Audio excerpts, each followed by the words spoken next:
Hello दोस्तों, स्वागत है आपका जी के विद अजीम यूट्यूब चैनल में। दोस्तों, आज का हमारा टॉपिक है प्रकाश विद्युत प्रभाव। अगर अगर आप एक दिवसीय परीक्षा की तैयारी कर रहे हैं तो आपके लिए वीडियो महत्वपूर्ण है। आज हम जानेंगे कि एक दिवसीय परीक्षा में इस चैप्टर से किस तरह के क्वेश्चन आते हैं, सवाल आते हैं, या किस तरह के सवाल आने की संभावना है।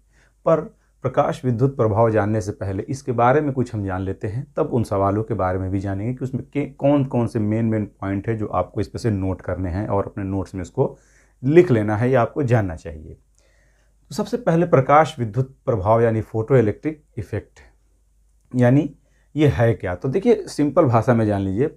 अगर देखिए, जो मैं वीडियो बनाता हूँ वो इस सोच के मैं बनाता हूँ कि जो पढ़ने वाला जो है वो स्टूडेंट या जो भी छात्र है वो एक दिवसीय परीक्षा की तैयारी कर रहा है, और मैं मानता हूँ कि वो हो सकता है साहित्य से हो, कॉमर्स से हो, या अगर साइंस से भी पढ़ा है तो हो सकता है वो भूल गया है। इसलिए मैं पूरी कोशिश करता हूँ कि आम भाषा में आपको ये समझा सकूँ और ये बता सकूँ कि इससे किस तरह के सवाल परीक्षा में आते हैं। तो सबसे बड़ी चीज़ देखिए, मोटे तौर पे समझिए कि प्रकाश विद्युत प्रभाव क्या है। इसमें शब्द ही जुड़ा हुआ है, प्रकाश विद्युत और प्रभाव, यानी प्रकाश द्वारा कोई विद्युत प्रभाव का दिखाई देना।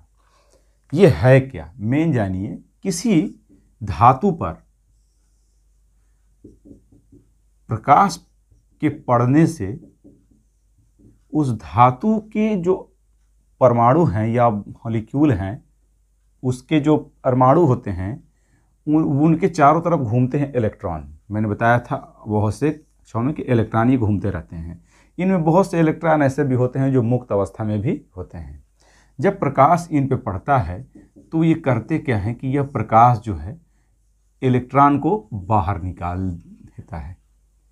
यानी किसी धातु से प्रकाश के पड़ने पर या विद्युत चुंबकीय तरंग के पड़ने पर, प्रकाश ही नहीं है बात यहाँ पे, केवल या विद्युत चुंबकीय तरंग के पड़ने पर उस धातु के सतह से इलेक्ट्रॉन का बाहर निकल जाने की घटना को हम लोग कहते क्या है, प्रकाश विद्युत प्रभाव। जब इलेक्ट्रॉन निकलता है तो ये धातु क्या हो जाती है, धनावेशित हो जाती है, और प्रकाश या कोई विद्युत चुंबकीय तरंग इस तरह की, जैसे अल्ट्रावायलेट किरण या प्रकाश नीला या एक्सरे या गामा रे पड़ने द्वारा ये क्या होते हैं, धातु की प्लेटें क्या होती है, धनावेशित हो जाती हैं।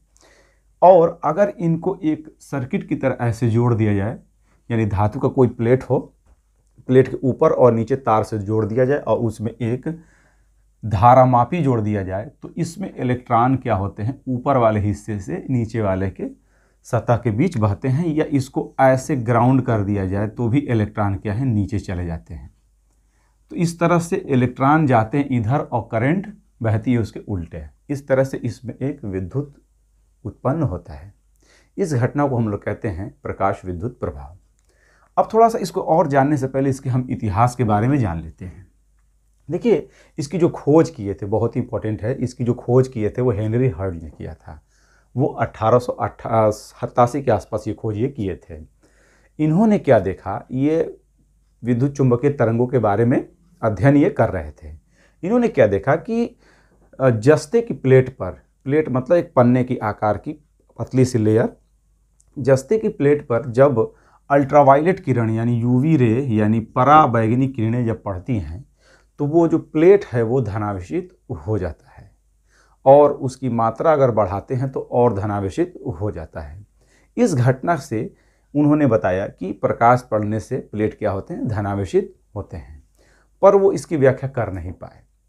और जब 1896-98 का आया वक्त, तो उस टाइम थॉमसन ने अपना इलेक्ट्रॉन वाला मॉडल दिया, परमाणु का मॉडल दिया, और उस दौरान इलेक्ट्रॉन की संकल्पना बाहर आई। और इस तरह से आगे चल के हाल्बाश एवं लेनार्ड ने इस दौरान 1902 में एक सिद्धांत दिया और बताया कि ये इलेक्ट्रॉन के निकलने से ऐसा हो रहा है। धातु पर जब प्रकाश पड़ रही है तो इलेक्ट्रॉन उससे बाहर निकल जा रहे हैं। इस घटना को प्रकाश विद्युत प्रभाव कहा गया। लेकिन इसकी व्याख्या हो नहीं पाई, क्योंकि प्रकाश को लोग पहले प्रकाश को माना गया किरण के रूप में, एक किरण के रूप में माना गया, और इस आधार पे प्रकाश के परावर्तन, अपवर्तन एवं वर्ण विक्षेपण की व्याख्या होती है। परावर्तन यानी रिफ्लेक्ट होना, और अपवर्तन का अर्थ एक माध्यम से दूसरे माध्यम में जाते समय प्रकाश का अभिलंब की तरफ मुड़ जाना, और वर्ण विक्षेपण का अर्थ किसी माध्यम से या प्रिज्म से जब वो बाहर निकलती है तो वो क्या होती है, रंगों में बट जाती है। इस आधार पर रेखा इसे मान के किया गया। उसके बाद प्रकाश के कुछ और गुण सामने आते हैं, वो था विवर्तन, व्यतिकरण और ध्रुवण। इसके आधार पर क्या हो गया कि प्रकाश को माना गया तरंग, कि प्रकाश जो है वो अनुप्रस्थ तरंगों के रूप में चलती है, वो भी क्या, वो भी ध्रुवण की घटना द्वारा होता है कि प्रकाश तरंग के रूप में तो चलती है लेकिन अनुप्रस्थ तरंगों के रूप में। फिर कालांतर में जो है धीरे धीरे साइंटिस्ट थे, उनका नाम था मैक्स प्लांक, उन्होंने विद्युत चुंबकीय तरंगों के लिए क्वांटम का सिद्धांत दिया। देखिए, इसे जानना ज़रूरी है तभी हम इसको समझ पाएंगे, ठीक है।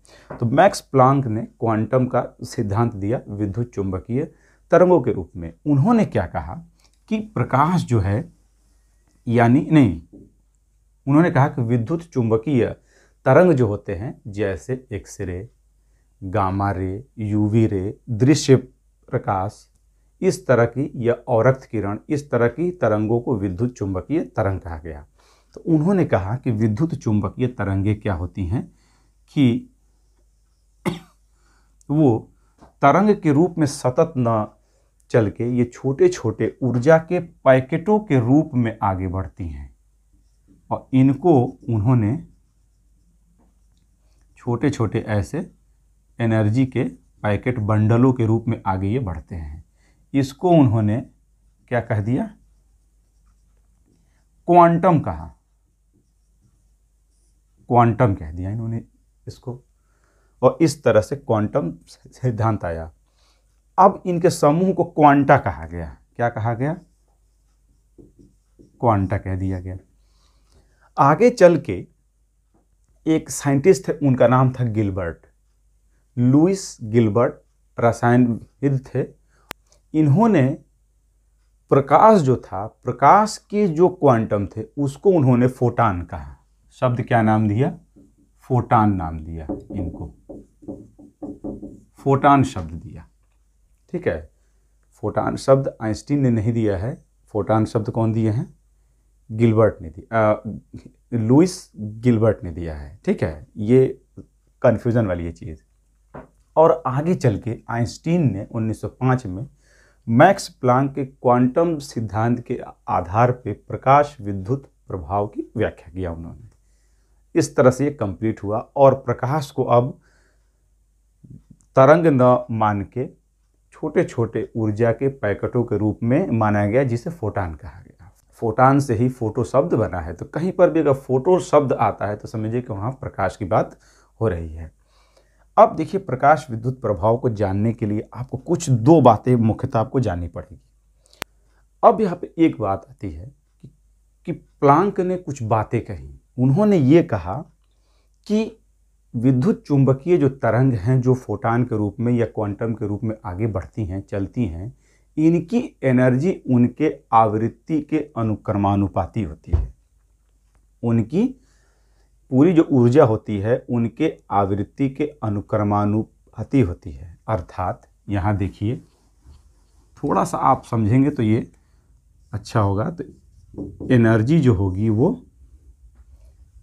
उसकी आवृत्ति के अनुक्रमानुपाती होगी, जहाँ एनर्जी ई और म्यू क्या है, उसकी आवृत्ति है। अगर इसे बराबर करेंगे तो E equal to H mu होगा, एच म्यू होगा, जहाँ एच जो होगा उसको बोलते हैं प्लांक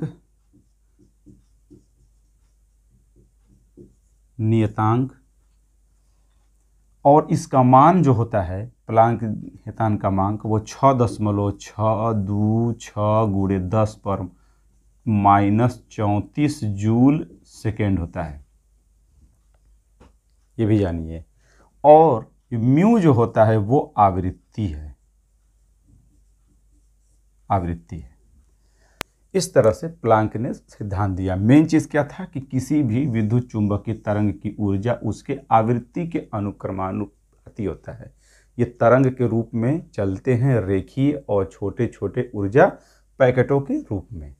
इस आधार पर उन्होंने दिया E = H म्यू, यही प्लांक का नियतांक है। इस आधार पे दो बातें सामने आती जो हमें जानना चाहिए, तभी हम इसको समझ पाएंगे।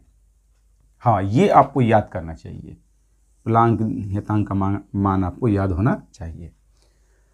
अब आते हैं, पहली है देहली आवृत्ति। ये आवृत्ति क्या है, अब इसे जानिए। देहली आवृत्ति क्या होता है? देहली आवृत्ति क्या है कि वह न्यूनतम आवृत्ति जो किसी धातु के सतह से इलेक्ट्रॉन को उत्सर्जित करा दे, उसे हम लोग कहते हैं देहली आवृत्ति। न्यूनतम आवृत्ति है यह आवृत्ति। क्या होती है? जो इलेक्ट्रॉन को उत्सर्जित करा दे, देहली आवृत्ति कहते हैं। दूसरा बात आता है कार्यफलन। इसमें क्या है कि पृष्ठ इलेक्ट्रॉन को बाहर निकालने के लिए आवश्यक न्यूनतम ऊर्जा, वह न्यूनतम ऊर्जा जो किसी धातु के पृष्ठ से इलेक्ट्रॉन को निकालने के लिए चाहिए, कार्यफलन कहलाता है। और वह न्यूनतम आवृत्ति जो किसी इलेक्ट्रॉन को धातु के सतह से बाहर निकाल दे। ठीक, अब कार्यफलन का मात्रक होता है, ये चूंकि एनर्जी है तो इसका होता है मात्रक इलेक्ट्रॉन वोल्ट। इलेक्ट्रॉन वोल्ट या इसको कहते हैं जूल।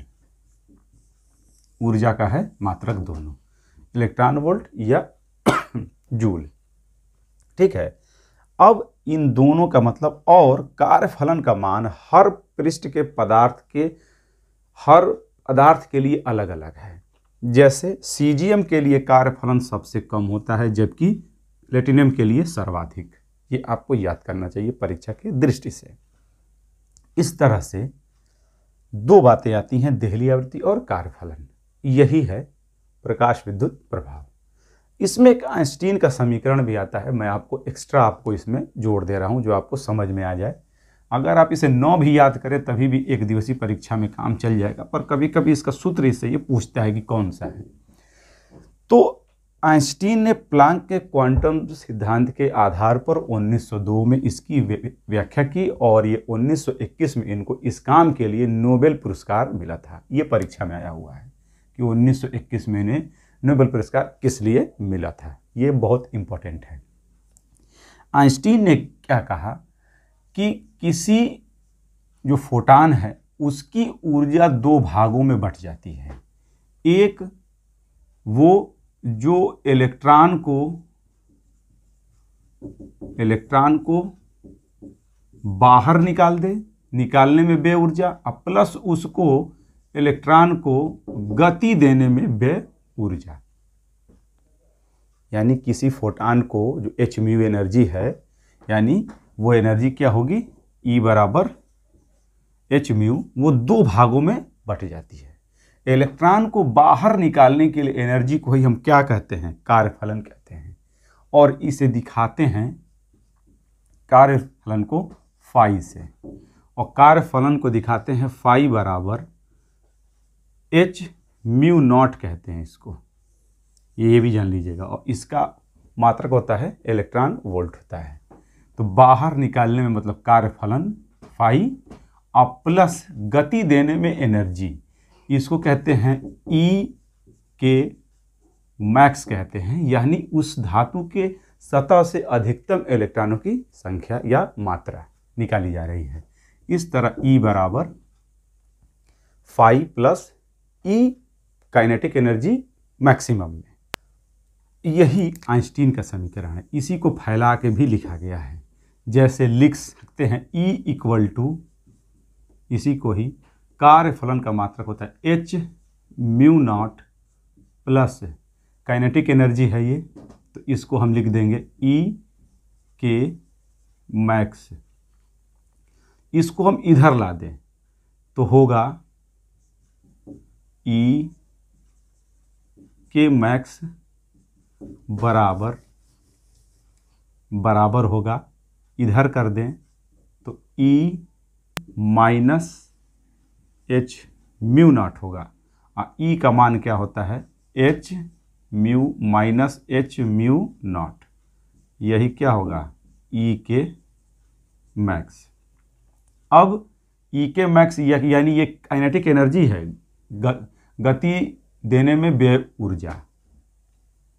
बात को समझिए, जैसे आप किसी नदी में या पानी के अंदर चलेगी ये लोहे की गेंद, तो एक तो आप पानी के अंदर जाएंगे, गेंद को निकालेंगे, फिर फेंकेंगे। उसी तरह से प्रकाश के जो फोटान हैं वो इलेक्ट्रॉन को निकालेगा, फिर उसको गति देगा। इस तरह उसकी ऊर्जा दो भागों में बट जाएगी। तो अब इसी को लिख सकते हैं 1/2 mv², यही मान होगा, और h mu minus mu naught हो जाएगा। यही आइंस्टीन का समीकरण है, या ये भी आइंस्टीन का समीकरण है, ये भी आइंस्टीन का समीकरण है। कोई भी परीक्षा में ये पूछ देगा आपसे, तो आप समीकरण को याद कर लें, बहुत ज़्यादा ये दिक्कत नहीं है। लेकिन अब इस चैप्टर में आपको क्या क्या याद करना चाहिए। दूसरी चीज़ एक और है, देहली आवृत्ति जो होती है सबसे कम जो होगी, यानी एक चीज़ जान लीजिए, किसी धातु से जितनी अधिक आवृत्ति की विद्युत चुंबकीय तरंगे पड़ेंगे उतने ज़्यादा इलेक्ट्रॉन बाहर आएगा, उसकी एनर्जी उतना ही ज़्यादा होगी। उस आधार पे लाल रंग की आवृत्ति बहुत कम होती है, इसलिए इसकी एनर्जी बहुत कम होती है। ठीक है, इसलिए इसकी एनर्जी क्या होती है, बहुत कम, जबकि नीले का अधिक दृश्य में, उसके बाद यूवी का उससे अधिक, उसके बाद गामा का उससे अधिक। ठीक है, यूवी का उससे अधिक होगा नीला, नीला के बाद उससे अधिक क्या होगा, पीला होगा। ठीक है, उसके बाद लाल होगा, लास्ट में यहाँ पे एक्सरे होगा, ये सब होंगे, गामा रे होगा।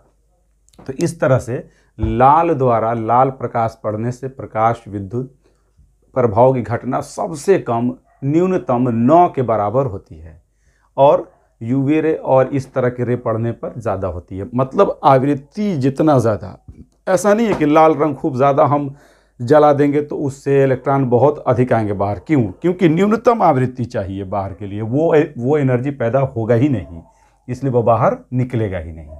ठीक है, अब देखिए इसमें कुछ बातें थी जो आपको जाननी चाहिए। और भी प्रकाश को, इलेक्ट्रॉन को उत्सर्जन कराने के लिए कुछ एनर्जियां भी हैं। एक है ऊष्मा या ताप द्वारा, ऊष्मा दे दे, ताप दे दे, तभी भी इलेक्ट्रॉन बाहर आ जाएंगे, उसको कहते हैं तापायनिक उत्सर्जन। एक विद्युत क्षेत्र पैदा कर दें तो उससे क्या होगा, विद्युत क्षेत्र का उत्सर्जन होगा इलेक्ट्रॉन का। उच्च इलेक्ट्रॉन वाला कोई बहुत तेज उच्च वेग का इलेक्ट्रॉन किसी पदार्थ पे डाला जाए जिससे एक निम्न ऊर्जा वाला इलेक्ट्रॉन बाहर आ जाए, और एक होता है प्रकाश डाला जाए तो, यानी विद्युत चुंबकीय तरंग डाला जाए तो इसको कहेंगे प्रकाश विद्युत उत्सर्जन कहते हैं, और यही कहलाता है प्रकाश विद्युत प्रभाव। और इससे जो इलेक्ट्रॉन बाहर आते हैं इसको प्रकाश विद्युत इलेक्ट्रॉन कहेंगे, और इसके इलेक्ट्रॉन के बहने के द्वारा जो धारा बहेगी उसको प्रकाश विद्युत धारा कहेंगे। तो इसमें आपको समझना क्या है, तो सबसे पहले खोज कौन किए थे, विस्तृत अध्ययन खोज हेनरी हर्ड ने किया था, विस्तृत अध्ययन हाल्वाश एवं लेनार्ड ने। व्याख्या कौन किए थे, तो आइंस्टीन ने किया था 1905 में, नोबेल पाए थे 1921 में। किसके आधार पे, तो मैक्स प्लांक के क्वांटम के सिद्धांत पे। इनके अनुसार किसी विद्युत चुंबकीय तरंग की ऊर्जा उसके आवृत्ति के अनुक्रमानुपाती होती है, अर्थात ई बराबर एच म्यू, जहाँ एच क्या है, प्लांक नियतांक है। ठीक है, और उसका मान 6.626 × 10 पर -34 जूल सेकेंड होता है। ठीक है, प्रकाश के जो क्वांटम होते हैं उसको हम कहते हैं फोटान। नाम कौन दिए थे, लुइस गिलबर्ट ने दिया था। देहली आवृत्ति क्या है, वह न्यूनतम आवृत्ति जो इलेक्ट्रॉन को धातु से उत्सर्जित करा दे। कार्य फलन क्या होता है, वह न्यूनतम ऊर्जा, आवश्यक न्यूनतम ऊर्जा जो धातु के सतह से इलेक्ट्रॉन को बाहर करा दे। इसका मात्रक होता है इलेक्ट्रॉन वोल्ट या जूल होता है, और इलेक्ट्रॉन वोल्ट जो होता है इसका मान जो होता है सबसे कम होता है, और इसका मान होता है 1.6 × 10 पर -19 जूल होता है। ये सबसे कम ऊर्जा का मान होता है, ये भी परीक्षा में आएगा। तो ये कुछ पॉइंट है। सबसे अधिक कार्यफलन होता है प्लेटिनम का, और सबसे कम होता है सीजियम का। धातु में करे बात तो, प्रकाश में करे बात तो सबसे कम ऊर्जा लाल में होती है और सबसे अधिक नीला में, किसमें, दृश्य में। लेकिन जब जब हम नीला के बाद आगे बढ़ेंगे, नीला के बाद पराबैंगनी, एक्सरे, गामा रे, इनकी ऊर्जा और भी बढ़ती चली जाएगी। तो ये पॉइंट थे। और समीकरण कौन दिए थे, तो आइंस्टीन ने दिया था, और ये समीकरण है। तो ये कुछ पॉइंट है जो आपको जानना चाहिए। अगर ये पॉइंट अगर आप जानते हैं तो आपको इससे कोई भी एक दिवसीय परीक्षा में सवाल बना के पूछेगा, आप समझ जाएंगे। तो मैंने पूरी एक तरह से समझाने की कोशिश किया हूँ, फार्मूले के द्वारा भी और इस तरह से भी। तो मुझे उम्मीद है कि आपको ये वीडियो अच्छा लगा होगा। अगर आपको ये वीडियो अच्छा लगा है तो इसे करिएगा लाइक, और अगर आप इस चैनल पर नए हैं तो करिएगा सब्सक्राइब। मिलते हैं फिर हम एक अगले वीडियो में, तब तक के लिए अलविदा, जय हिंद।